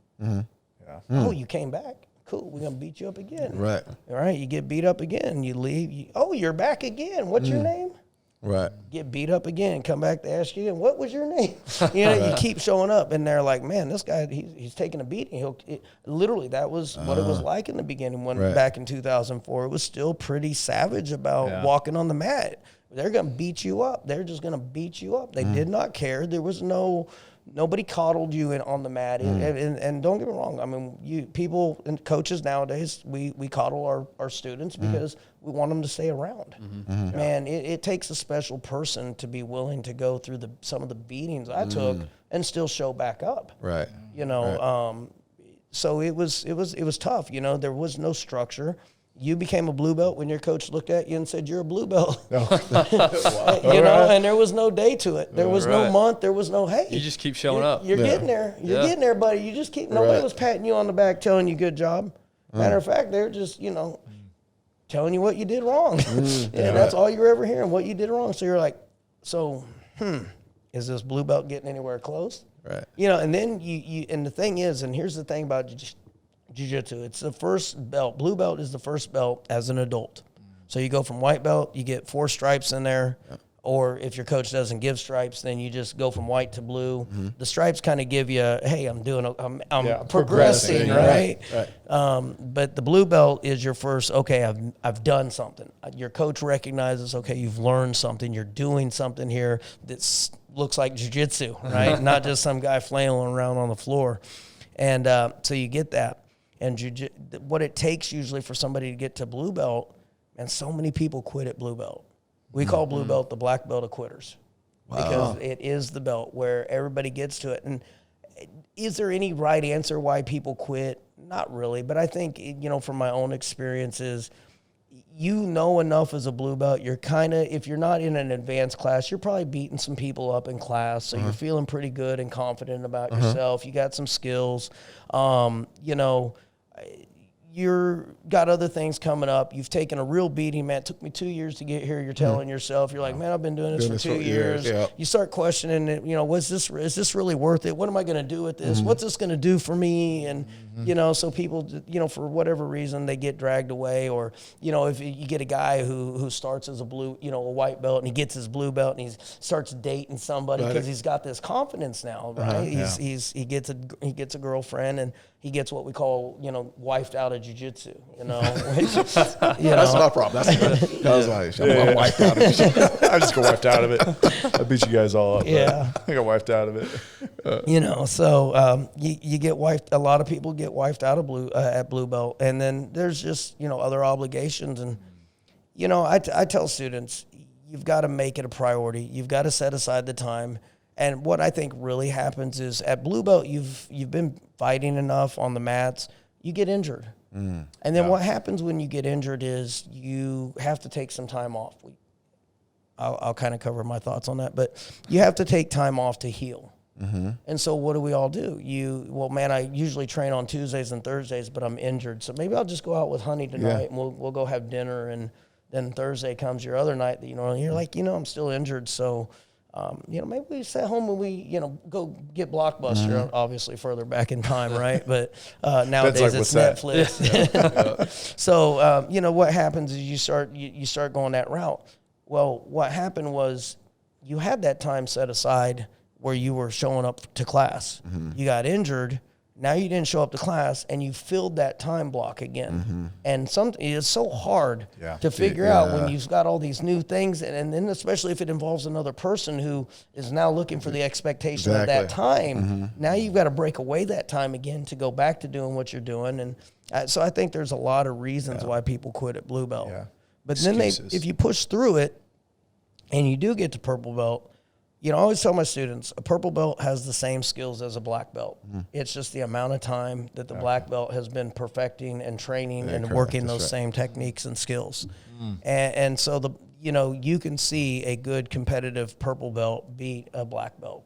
That's just, it's the reality. At purple belt, you're a stud. When I first came into that was the belt. Let's just get to purple. Right. Because that was what handed me my butt the first day. He was a purple belt coach. And, so it was just about getting that purple belt. And the purple belts are very scary because they're hungry. They've made it past the black belt of quitters, right? So now they're on the new stage. They can see brown and black. It's just there. And they can compete a little bit with brown and black. And depending on how hungry they are, if they're a competitor, they start competing, they really get competitive with it, like actually doing competitions, they can start beating the brown belt hobbyist or the guy that's a brown belt who has 3 kids at home and he's been training for a long time, but he's not going to go past a certain speed because he's got to go to work tomorrow. That's right. Right? But that purple belt's still looking for it. Look, the purple belt's like, look, you got a brown belt on. I just ate you. I'm a shark. That's what we always say. I'm a shark. So the purple belt is the fighting belt. It's that belt where, man, you're like, you're hungry, right? You get to brown belt and you're still hungry, but you're kind of going, okay, I get this. I really need to be finessing what I'm trying to do here. It's not just me fighting for this. Now I'm really needing to find the finesse of what's happening here. And then black belt, that's where you're recognized that you have in my opinion, the ability to pass the information along. You have the ability to, You have the ability to pass, the information along to the next person. You have the ability to defend your gym. Because if you are, this is a strange world, man. I mean, you see the kid side of it, but, adults come in and they, a grown man wants to know, why am I going to spend money to learn to defend myself from you? And especially when they look at me and they go, man, you're like a foot shorter than me. Yeah. Why am I going to spend money to learn from you? And I have a great student. His daughter has been with me since she was 6. She's probably my biggest shark. We call the ground our ocean. Yeah. Carlos Machado said the ground is an ocean, and I'm a shark. And most people don't even know how to swim. So she's probably my biggest shark. But she started with me when she was 6. Dad sat out in my lobby, and he's told me about love him. He's so obnoxious, but he's funny. He's humorous, and he knows he is. But he's also, as much as he's almost like that guy. It's like, do you ever just quit talking? He's like, nope, coach, I don't ever quit. I'll just keep taking my beatings. I'm like, all right. So at least you know. Yeah, at least you know. But he says, he says, I used to sit out in your lobby, and I'd hear you sit there tell those kids how, you could throw these bigger guys around and how it doesn't matter about your size. And I'd sit out here and tell all these other guys, man, Coach Josh can't do that to me. Man, I'll go out on that mat. He couldn't do that to me. He couldn't do that to me. And one day he decided, I think he decided to take us up on our dad's train for free in June. So he comes in and he trains with me. And he's in there and he thinks he's just going to beat me up. And he basically describes the story as, about 5 seconds later, he was upside down in the air, flying around. He was like, what just happened? Next thing he knew, he couldn't figure out how to get out from underneath me, and so he's one of my blue belts now. He'll be getting his purple belt here within the next year or so. That's awesome. And it's really cool because you get questioned about, why should I be learning this from you? Yeah. And he literally, I know, and he tells me, I came in here just to prove you couldn't do that to me. And, he had all the guys out and all the other dads in the lobby. So how'd it go? Well, no. That dude's bad. He'll throw you all over. I don't care what you say. He's going to throw you all over. And they're like, nah, come on. They're like, come on. Come on, Skylar. You're letting him do that, aren't you? He's like, I'm not letting him do anything. He's like, his wife, I don't let her do anything either, and she does the same thing. Right. Because it's neat to see me do it, but it's really cool when you watch my wife, who's 40 pounds, 50 pounds lighter than me, and she's doing it to him too, because we try to tell people it really is about what you understand. It's about the skill and the technique. It's not about my size. It's not about how fast I move. I mean, that stuff comes into play if we have the same skill. Yeah. Right. But if we don't have the same skill, your size doesn't matter. Your speed doesn't matter. I can get an angle on it. I can get leverage on it. I don't need to move quickly. And that's what I love about the sport is there's so much technique, so much finesse, so much feel, so much understanding of leverage. Because I was a wrestler. And so wrestling is the white belt and blue belt, right? We're going to muscle through everything. Yep. Can I force myself upon you? And I'm going to pause. But wow. Impose your will. Impose. Thank you. That's a better word. Impose my will on you. And typically the stronger, faster. Now, again, like you said, you get to a certain level, right? And you have the same strength, same speed. Now it comes down to technique, but a lot of it is really just strength, speed, and understanding of position. Where, man, what I love about jiu-jitsu is I could roll around with someone at 140 pounds that knows what they're doing. Doesn't matter if I'm a wrestler, doesn't matter if I'm a boxer, doesn't matter if I'm a kickboxer, Muay Thai, doesn't matter. They could do whatever they want to me. Yep. Because it's so technically superior. I don't mean technically superior, but they know exactly how to take your arm, use your movement against you, and then make you hurt because of it. Yeah. And I love it. Yeah. You're sitting here talking and the reason I signed my son up and what I love about jiu-jitsu is the physical part is great. I love that. But it's the things that you're teaching him that he can now translate to school, to his job one day, to his relationships. As you're sitting here talking about how you progress to the belt system, that's work. That's life. That's anything that can be applied. And so that's why I love jiu-jitsu or any martial art, is because of the discipline it teaches you and the time it takes to attain. That's right. It's you have to be patient. You have to keep, like you said earlier, you kept showing up, you kept taking a beating. Think about your sales job. Yeah. Think about whatever role you play at work. You show up every day and you take a beating. And then eventually it clicks and you figure it out. And so jiu-jitsu can teach that. And that's why, and so we asked you this question earlier off, before we started recording, and I want to ask you now, as you see kids today versus when you first started coaching, what's the difference? Are kids, quote unquote, softer today than they were 10, 15 years ago? Talk about that dynamic a little bit, how you've seen kids change over time. So I think for us as adult men to throw off the responsibility and say that children are softer today would be wrong. I think we're softer as parents, as a society, because children are just children. They haven't changed. They're the same, And I saw this in my son. My son, I kind of forced upon him the type of childhood I had, not because I was trying to make him go outside so I could drink, but, I was with him a lot of times. Right. I'd take him to the skate park. We'd spend a lot of time at the skate park after we were done at the gym. We'd spend a lot of time at the gym. We spent a lot of time. So I don't think the responsibility goes on the child so much as it comes on society, and even more so us as men. I lacked a man in my life. Yep. And I believe that a man can make one woman whole through the creation that God has created us.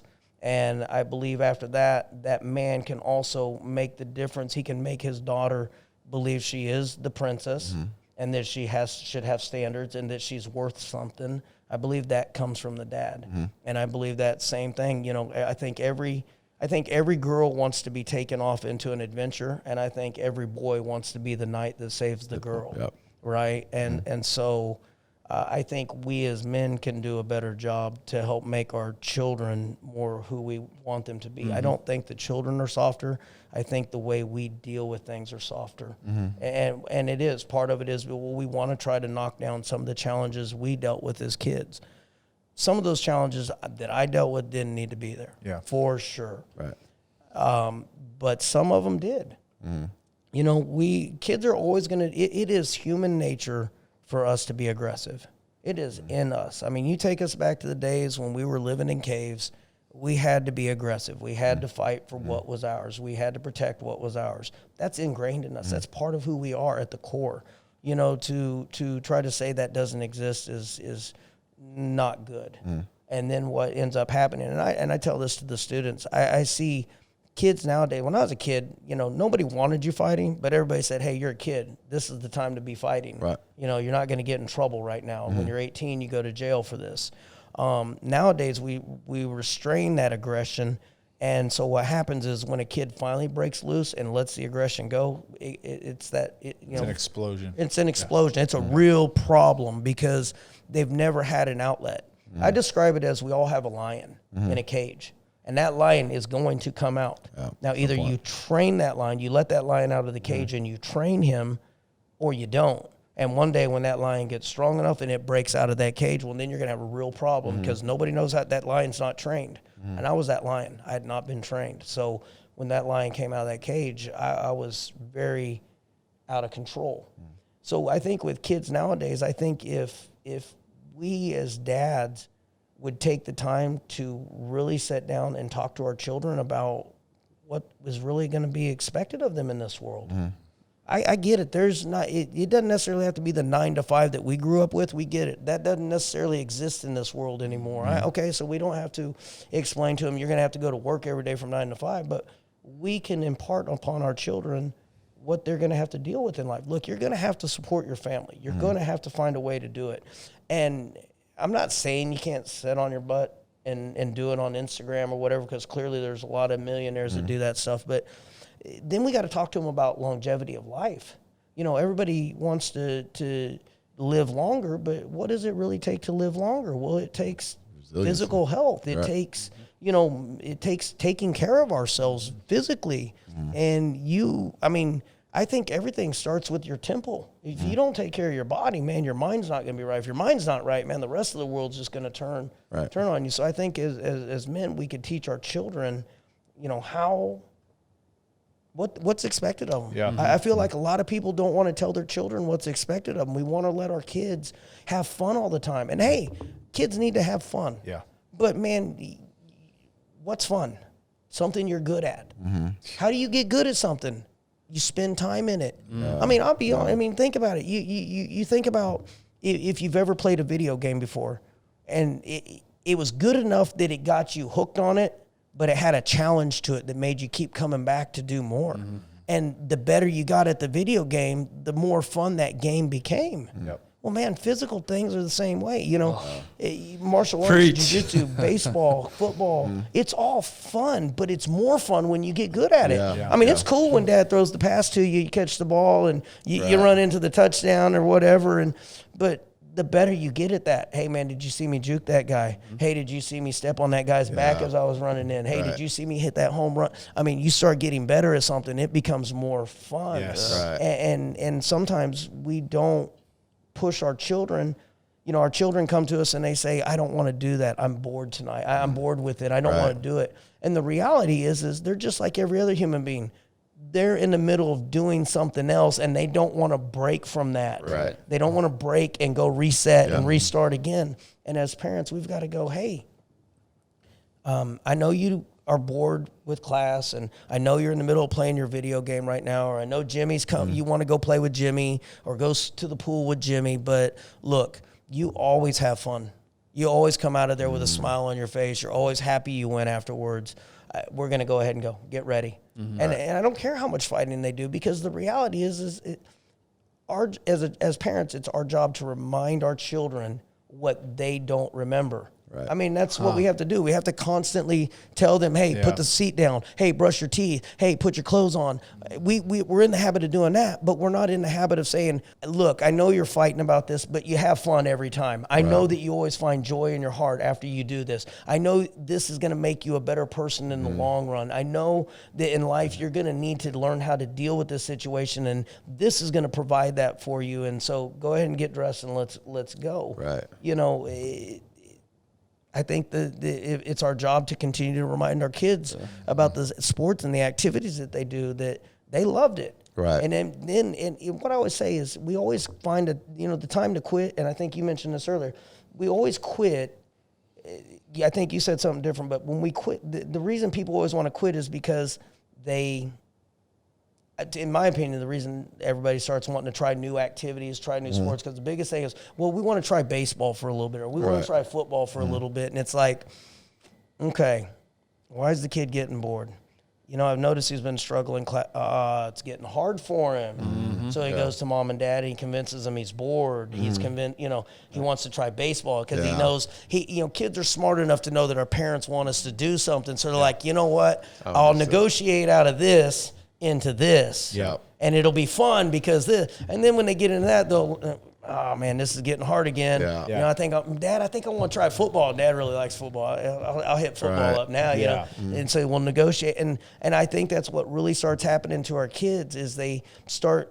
They're smart. They know how to negotiate. They're better negotiators than any grown man, right? That's right. And so they negotiate their way to quit one thing and get into the next thing. And so we start building this habit of quitting when things get hard. Right. But the kid never comes to us and says it gets hard, that's why I'm quitting. Right. They give us another excuse, and then as parents, we buy into it. We're like, okay, I understand, because we can buy it. We understand it. Yeah. You're right. That coach isn't fair to you. That is. That's exactly. And I think what I love about martial arts, and I want to give you the opportunity to talk about your studio or your gym. Not studio, sorry. I've got daughters. Your gym, but is the representation of martial arts is so right on with life, and the lessons that you're talking about now is that you're not going to get to the top level tomorrow. And that's what our kids, they want, right? They want all the success like right now. Right. But you're not going to go through your blue belt, your purple belt, your brown belt, your black belt in a year. in 6 months. You have to commit to this. And that's when you see the results. That's when you achieve the ultimate goal, when you go through the process. Correct. And being able to explain that to our kids that like, hey, like, do you want to be great? Do you? Okay. Now here's what it's going to take. But I love what you said is we remind them what they constantly forget. Yep. Because that it couldn't be, truer words could not be spoken. Because like you said, did you brush your teeth? Oh, no. How did you not brush your teeth? I don't understand it. Like, okay, where are your shoes? Oh, I don't know. You literally took them off 5 minutes ago. Where are your shoes? You know, and that's our job. But as parents, we don't frame it in a way of, okay, look, what do you want? Okay, now I'm going to remind you along the way, that was on the way to get there. Yeah, and so I love that. Talk to us about your gym, and there's multiple locations of Rockstar, but walk us through why it's important, or if talk to some parents that may be like, okay, I've been thinking about it, and my kid's going through this or my kid's going through that. Like, why does it make sense to get, whether it's jiu-jitsu or any other form of martial arts, why is it important for parents to really consider that as an option for their children? We get lumped in with activities. I love sports. I played sports growing up. I played soccer. I played football. So I have nothing against them. But martial arts is not a sport. And a lot of times parents will throw us in there. And what we try to educate our families on is martial arts is we're going to kind of cover some things that you may or may not be covering at home. We're definitely going to cover things that they're not dealing with at school. Yeah. Education, we need more education. We think about how many certifications a person has to get to do this or that, and they've got this certification, but now in order to go further in their career, they got to get another certification, right? And so to sit and try to explain to our, think that the only education our children need is from school, that's not quite it. We need, martial arts is going to address issues, self-control is going to be one of the biggest things that you have to address. We always tell our students, you're trying to control another person.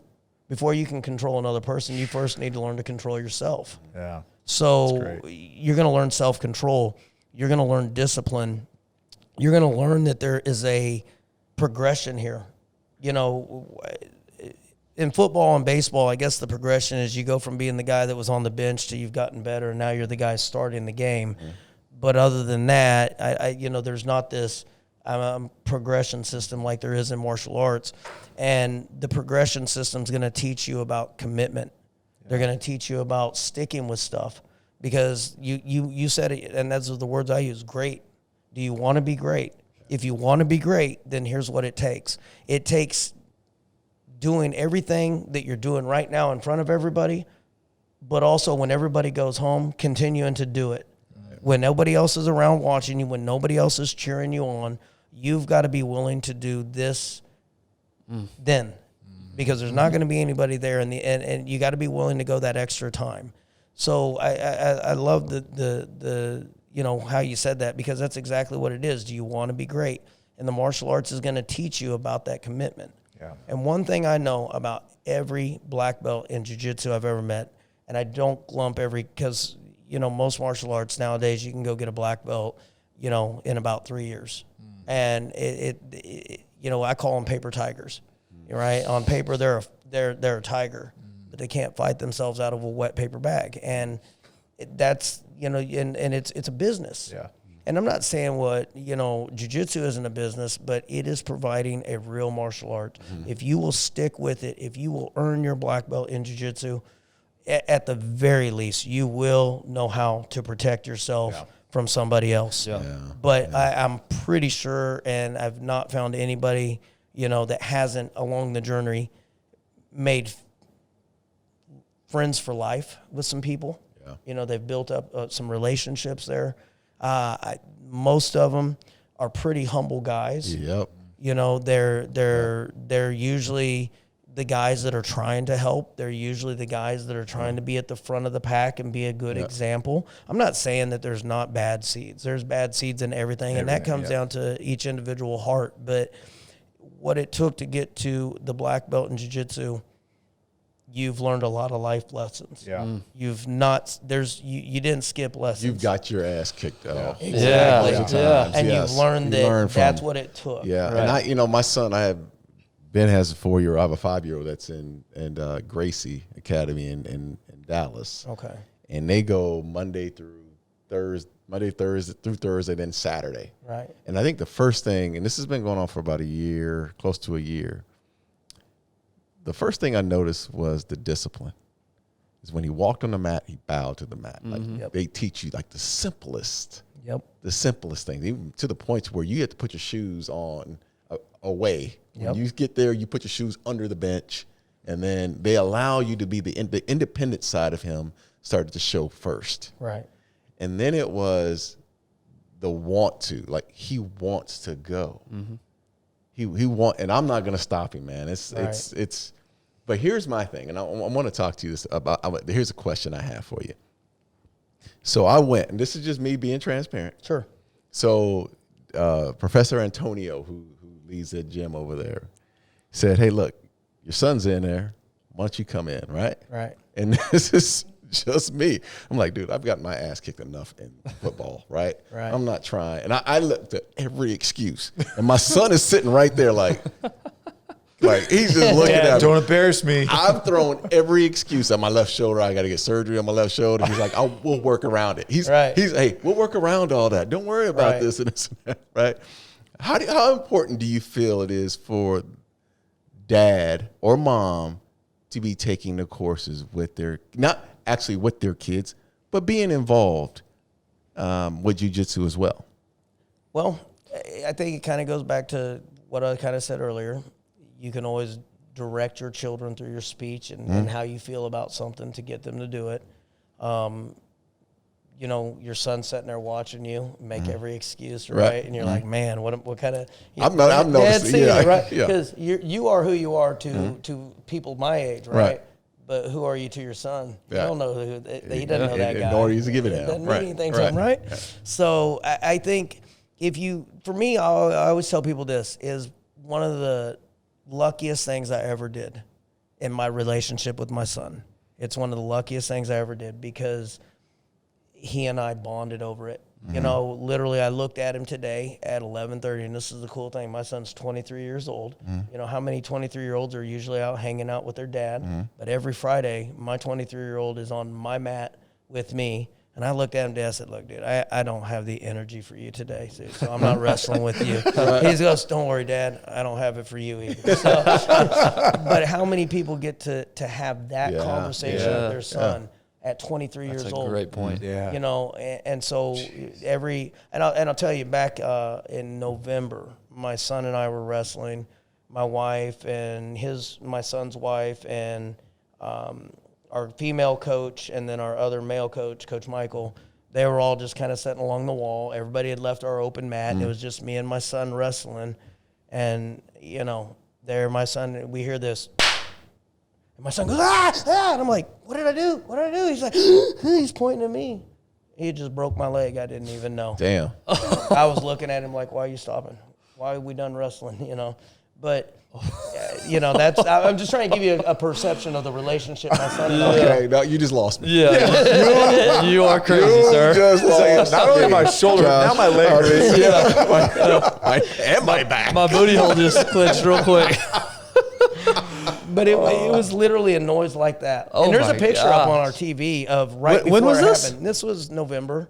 And I told the kids I was walking around on a broken leg. Nobody ever believes me because I didn't put a cast on it, right. Because Oh I my don't do what gosh. normal people do. I'm a warrior. A warrior wraps his wounds up and he gets back out in the battle. And so, you know, I went to my chiropractor, and I even waited 2 weeks, but I went in and I was telling him about the noise as he was getting ready to adjust me. And he was like, you know, let's do an x-ray, just kind of make sure before I start pulling on you.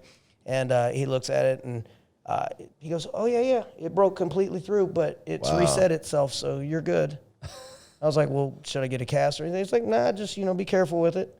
And it was my fibia, so it's a small bone. Oh, yeah. right? I've broken that before, yeah. Yeah, so you can actually deal with it. It was painful. But yeah, I was out there literally teaching classes for 8 weeks. Wow. Literally 8 weeks on, like, day 1 of 8 weeks. My leg was good.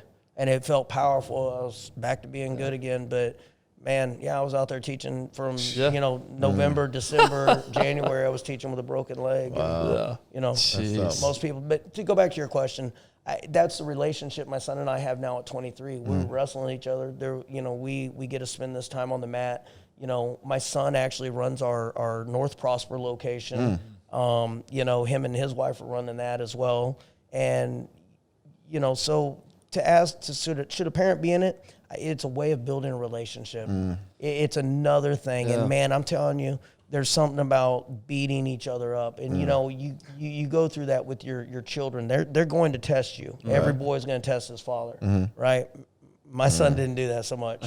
He was like, I already know what dad's going to do. So don't get me wrong. Now I'm kind of, my son's getting to the age where he's being able to handle whoopings back to me, and it's not so much. I'm getting older and he's getting, stronger. So, I'm having to deal with that, but it's pretty cool. When we got to that point where he wanted to test me, he knew better. Yeah. And I've kind of skipped over some of that. I've been blessed that he respects me. He didn't appreciate some of the sacrificing of his time with me that I put in because of getting the black belt. He and I literally had a conversation about this last Saturday. And he was saying, Dad, as much as, I was upset about things, man, I'm running a gym. I'm getting to do what I want to do. Yeah. I'm getting to do this because of, he's like, I get it. It took you a long time to be able to do this, and I'm kind of getting to ride your coattails in on this deal. But he acknowledged that he is riding my coattails, that he didn't have to earn everything. He's had to earn everything. I just recently promoted him and my wife to black belt. Last month as well. That's awesome. Congratulations. That's awesome. It's nice to see that because they both have worked very hard for it. But again, the relationship we have it's crazy. And then, stepmom, he's got this wonderful relationship with his stepmom where he can come in and he can wrestle with her. And I mean, you start looking at blended families and sometimes the connections that are hard to make, Laura and my son have a great relationship, because they're able to beat each other up. Right. Let some of the frustration out on each other, So I don't think a kid needs the parent in there, but I think it would do wonders for the relationship. Yeah. I mean, that's ultimately, what we want to do is we're building our relationships. That's what life is about. Right. I mean, when I'm gone, it's going to be the relationship that I had with people that people are going to miss. It's not, how hard I was working at my job. Yeah, and I think as a parent, that relationship, that strong relationship allows them to receive the mentorship. Yep. So you're not calling at 16 years old preaching, and I'm not going to receive any of this. Yep. That investment into the relationship. Now, again, the respect being in the right place between the parent and the child.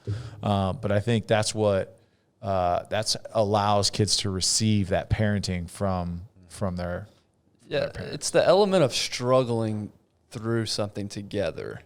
That's what it is. That's the magic. Because think about when we were playing ball and you're doing off season, your teammates are your closest people to you because you know what they're going through. You're going through it together. Right. So what you're talking about, what other experience does a parent and a child have to be able to struggle through something like that? That's a great element. Right. The other element I want to make sure we touch on is, depression, anxiety, suicide is all up with kids today.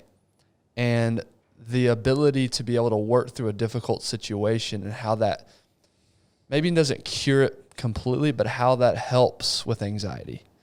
And so can you talk a little bit about that, how you've seen maybe some of your students, maybe for yourself, how you've seen improvements in those elements, the mental side, from doing the physically hard things? Well, first, if you go into just basic, chemical reactions that take place when you work out, you get a kid out working out or even any human working out, and it releases endorphins into their body, right? So they automatically are going to get that feel-good chemical released into their body just through the physical activity of it. It took me a long time to be able to use my words and to speak to people and to verbalize, and I'm still not great with feelings. Most men aren't, but, we're the ones leading our children, and if we're not very good at it, how good are our children going to be at communicating what's happening in their mind, right? And so sometimes just by getting into this physical activity, you see the improvement in the kid because they're getting some aggression out. Again, we've stifled aggression. We've stifled so much masculinity in this society nowadays that we're not allowing that aggression to come out. And you know, that's who we are. And if you suppress that, you're going to cause a depression. Right. Yeah. I mean, it's just by nature you're going to. So we've definitely, and especially like right now, between 9 and 12 years old, man, we're seeing a lot of those kids coming through our door. And that's what the parents are telling us. You know, my kid's just done a 180. They're going backwards. They don't want to do anything. They're depressed. They have anxiety. I mean, we're hearing all this stuff, and they tell us, man, this is helping. You know, my kid's coming in here, and anxiety, anxiety is the same as excitement. It's the same energy. It's the same feeling. It's our perception on that energy that decides whether it's anxiety or whether it's excitement. Right. But it's the same feeling. Right. But the problem is with what's going on in our world right now, our kids are seeing a lot of negative stuff. And, you know, we'd like to all believe we're shielding our children from everything, but we're not. Parents are watching the news, and in the house, and the kid walks through to get something to eat. They stop. They see everything. Yeah. They see everything. Think about how many times you as a kid sat around the corner trying to hear what mom and dad were talking about. Yeah. And your kids do that to you too, you know. So they are depressed with what's going on in this world. And by getting into this type of an environment where they can get back around and get around other kids and let some of the aggression out and let some of that anxiety, that energy out, because if you let that energy out, that's the anxiety. That sometimes that anxiety is just pent up energy that just needs to go.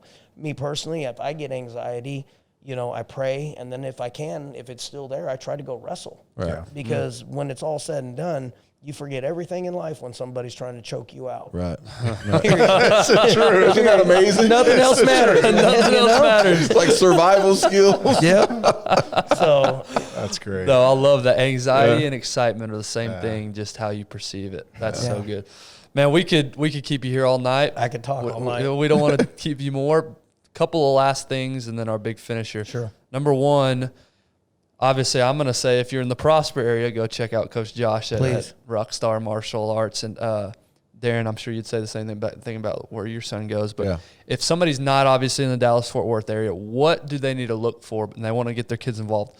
What do they need to look for? What are some good things to be aware of going to a gym? What do we need to look for?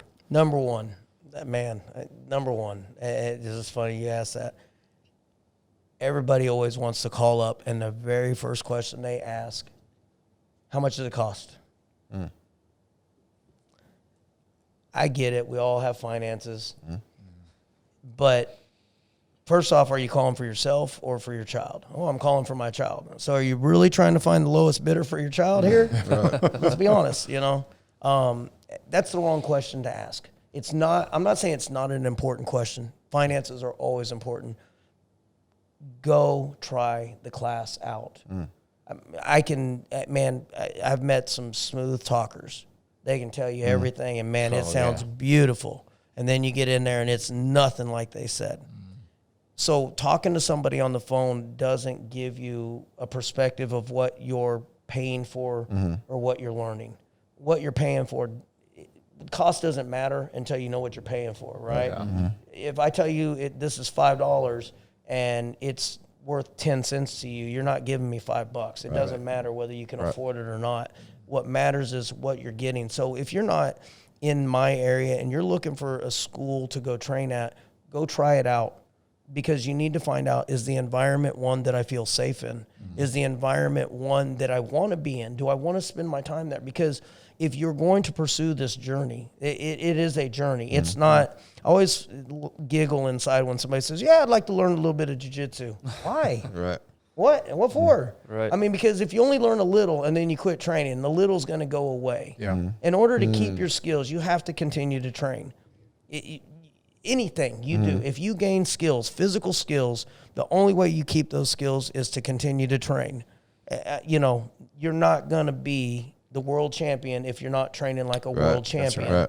You may have the title, but you don't have the skills anymore if you're not training. So the important thing is to make sure that the environment's good for you. Make sure that the instructor's somebody you trust. Do you want your child around that person? You know, are they speaking into your child? Are they looking just to make a buck? And every business is about making a living. I mean, that is a given.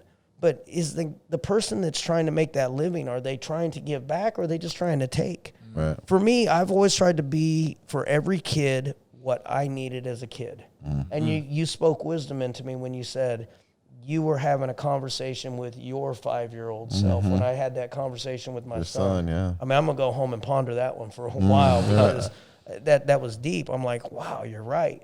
But it also goes along with what I said. I always try to be who I needed when I was a kid. And I didn't need somebody to tell me how good things were if it wasn't good. I didn't need somebody to lie to me and fluff it up. I needed you to be honest with me. I needed you to tell me how it was going to be and be straight up. Right. Because I had I had all these visions in my head that were completely wrong, and nobody ever set me straight. And, so I think you got to get in the environment. I know cost is important, but that's not the right question. The very first thing is, how quickly can I come in and try out class, get in there, try it out, see if it's an environment you even want to be in or that you want your child in, and go from there. Now, once you're there, at the end of the day, if you're an adult, then I think you need to be learning from, a brown belt, a black belt.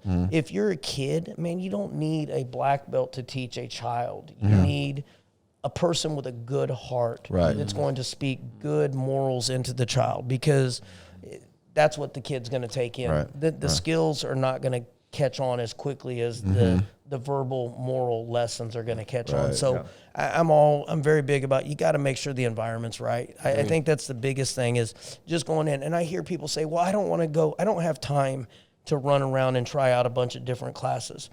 Well, hold on. You want to do martial arts. I know at our school, we recommend you do at least 2 days a week. I need 2 days a week, because one day is just not enough. Your kid's just going to be a disruption every time they come in, and they're going to feel lost. They're not going to feel good about what they're doing. They're going to be miserable and feel out of place in the process. So you're not doing the child any good by only doing it once a week. They need to be there twice a week. So, you hear people say, well, I don't want to do all these trials. Look, you're going to have to start going twice a week anyways. Might as well start that process and going through and checking out the gyms. If you have to try 8 gyms before you find the one you want, well, you still got 8 classes in. And let me tell you, once you sign up, you're going to have to do more classes. You're going to do a lot more than 8 classes. So we might as well start that process and go around. The biggest thing is, you can research online, but it's who is in front of you. Just go see. And I know we all don't want to spend that time, but at the end of the day, if I'm going to trust you with my kid, I need to know that you are trustworthy. Exactly. That's right. Absolutely. I listening to you speak to those kids, which, by the way, is one of the greatest things a human being can do, is pour into our children. So I want to honor you and thank you for that. Thank you. But now it makes so much sense hearing the lessons that you pour into those kids because of listening to your story. So this last question, unless you guys have anything else. Go ahead. This is our big finisher. We ask every guest this question. This goes back to your journey.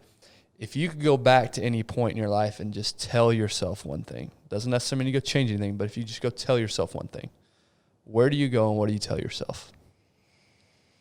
I think I go back to 15 years old with that conversation with my dad and how he steered me so far away from God. And I explained to myself, search out the Lord, find Jesus, and don't quit searching until you find him. And then once you find him, follow him. Because that was where my whole life changed. I mean, there's so much to my story that we didn't even get to cover today, but 5 years ago when I gave my life to Christ, that was when some of the biggest changes in my life came about. And that's literally, I attribute the place that I'm in to God.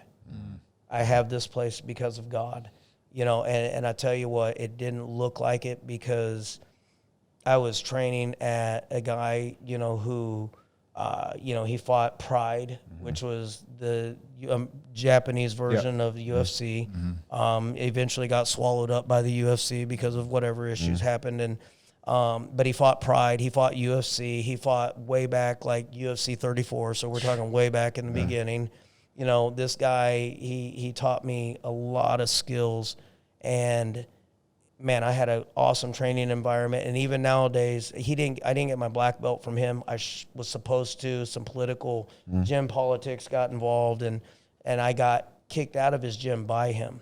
And at the time that it happened, I would have told you that it was the worst thing that could have ever happened in my life.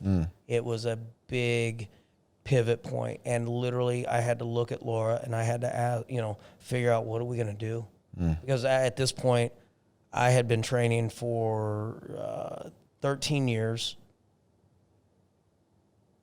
Yeah, 13 years. I was tired. I hadn't got my black belt yet, and I was kicked out of the one gym that I wanted to train at. I was not really interested in going to any of the other gyms in the area. I knew, I've been around long enough. I knew what was out there, and I had felt like I was in the best place possible. And I just got removed from it by the head guy. So there was not that option. And, I had the owner of Rockstar saying, hey, I'll open a gym for you. I'll open a gym. He had been saying this for a long time, and we had some relations. And so I called him up. He said, yeah, I got kicked out 2 days before Thanksgiving out of my old gym. And then I had this meeting the day after Thanksgiving with this guy. He was like, yeah, I'll open a gym for you. He only said it once. And then, there we were. He was opening the gym for me, and everything he said to me, only said it one time, and then I was left to question whether it was ever going to come about, and then there it was, Wow. And so at the time when I gave my life to Christ, about a year later, I got removed from this environment, which I realized was so toxic and so bad, and I understand why I was removed from it now. But that removal, as much as it looked like a stumbling block, was the rocket point. Wow. It was the point that shot me up and brought me to where I'm at now. And I mean, I'll tell you, at that time, before I gave my life to Christ, I didn't want to teach children. That was the worst idea you could ever give me. You want me to do what? And I remember, even my dream was to have a gym full of adults. It was not to have children. It was not to do what you get to see me do now. My dream was not that. My dream was to have a gym full of sharks, people beating each other up, fighting, training MMA fighters for the UFC and stuff. That was my... And then after I gave my life to Christ, he put it on my heart to do children. And even then, I was teaching kids classes at this other gym, and all of a sudden, one day I had 50 kids around me. I was the only guy on the mat.